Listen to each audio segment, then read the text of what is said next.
అండి, welcome to my channel Niharika Dasari blogs. ఈరోజు అత్తమ్మనైతే మామిడికాయ పచ్చడి అయితే పెడుతుంది. ఇంకా మామిడికాయ పచ్చడి కోసం మామిడికాయలు అయితే తెంపుకొని రెడీగా పెట్టుకున్నాము.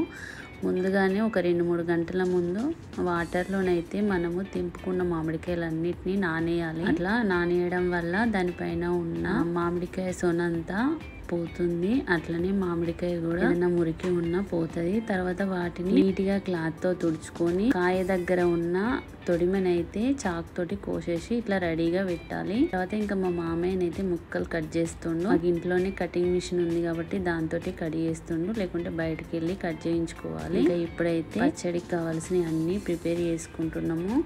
ఇవి 1/2 కేజీ ఆవాలు, 3 కేజీ మామిడికాయ ముక్కలైనవి, 1/2 కేజీ ఆవాలు వేయించుకొని పొడి అయితే వేసుకోవాలి. తర్వాత 1/2 కేజీ ఆవాలకు 50 గ్రాముల మెంతులు తీసుకొని వాటిని కూడా వేయించుకొని ఇట్లా పొడి అయితే వేసుకోవాలి. ఇంకా ఎల్లిపాయలు కూడా తీసుకున్నాము. ఎల్లిపాయ పేస్ట్ ఎంత ఎక్కువగా ఉంటే పచ్చడి అంత బాగుంటుంది. ఎల్లిపాయను కూడా కచ్చపెక్కగా మిక్సీ పట్టుకోవాలి.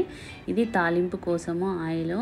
తాలింపులో ఒక 5-6 టేబుల్ స్పూన్ల ఆవాలు, 1 టేబుల్ స్పూన్ మెంతులు వేసుకొని అట్లనే మనము కచ్చాపెక్కగా దంచుకున్న ఎల్లిపాయ పేస్ట్ ఉంది కదా, దాన్ని కూడా ఆయిల్లో బ్రౌన్ కలర్ వచ్చేంత వరకు ఫ్రై చేసుకొని పక్కా పెట్టుకోవాలి. ఇంకా మా మామిడికాయ ముక్కలు అయితే 3 కేజెస్ అయినాయి. 3 కేజెస్కి 1 కేజీ ఆయిల్ అయితే పోసుకున్నాము. ఈ ఆయిల్ని కూడా వేడి చేసి చల్లార్చుకోవాలి. ఆ చల్లార్చుకున్న ఆయిల్లోనే కొద్దిగా పసుపు వేసుకొని మనం ముందుగా కట్ చేసుకున్న ముక్కల్ని అయితే ఇందులో వేసుకోవాలి. ఈ ఆయిల్లో వేసుకొని వీటిని మంచిగా మిక్స్ చేసుకోవాలి. అట్లనే మనము ఎల్లిపాయ పేస్ట్ పట్టే ముందు కూడా కొన్ని ఎల్లిపాయల్ని పక్కన తీసుకొని పెట్టుకోవాలి. ఆ ఎల్లిపాయల్ని ఈ ముక్కలతో పాటు ఆ పసుపు ఆయిల్లో కలిపేయాలి. ఇంకా కొద్దిగా పసుపు అయితే పడుతుంది. పసుపు మంచిగా ముక్కలకు పట్టేలాగా మిక్స్ చేసుకున్న తర్వాత ఈ ముక్కలన్నిటిని వేరే బౌల్లోకి షిఫ్ట్ చేసుకోవాలి.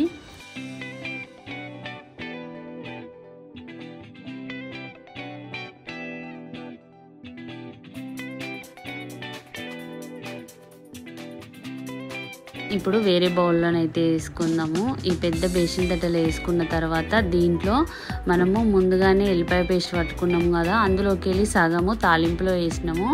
ఇంకా సగాన్ని అయితే ఈ ముక్కలకు పట్టియాలి. ఆ ఎల్లిపాయ పేస్టుని ఈ ముక్కలకు మంచిగా మిక్స్ అయ్యేలాగా ఇట్లా కలుపుకోవాలి. ఇంకా కారం అయితే 3 కేజీస్ ముక్కలు అయినాయి కదా, 1 కేజీకి 1/2 కేజీ కారము, అట్లనే 1/2 కేజీ మెంతి పొడి, ఇంకా 50 గ్రాముల ఆవపిండి అయితే వేసుకుంటున్నాము. ఇంకా ఉప్పు అయితే 1/2 కేజీ కారానికి 1/2 కేజీ ఉప్పు అయితే వేసుకోవాలి. అట్లా మాకు 3 పావుల ఉప్పు, అట్లనే 1.5 కేజీ కారం అయితే పట్టింది. ఈ కొలతలతోటి చేస్తే కరెక్ట్ ఉంటుంది. ఉప్పు కారము అసలు తక్కువ కాదు. ఇంకా టేస్ట్ అయితే సూపర్గా ఉంటుంది. ఇంక ఇవన్నిటిని మంచిగా మిక్స్ చేసుకోవాలి. మిక్స్ చేసుకున్న తర్వాత మనకు ఈ ముక్కలు తీసిన ఆయిల్ ఉంది కదా, ఆ ఆయిల్లో కలుపుకొని ఉప్పు కారాన్ని ఇవన్నిటిని మంచిగా మిక్స్ చేసుకొని ముక్కలకైతే పట్టించుకోవాలి. చూడండి, ముక్కలకైతే మొత్తం మిక్స్ అయిన తర్వాత మనం ముందుగా పెట్టుకున్న తాలింపును కూడా ఈ ముక్కల్లో వేసేసి కలుపుకోవాలి. అంతే, మామిడికాయ పచ్చడి అయితే రెడీ అయిపోయింది. ఇంకా మనము ముందుగా పెట్టుకున్న ఆయిల్ ఉంది కదా, ఆ ఆయిల్ని కూడా దీంట్లోనే వేసేయాలి. ముక్కలతో కలిపి తీసేసినాం కదా దాన్ని.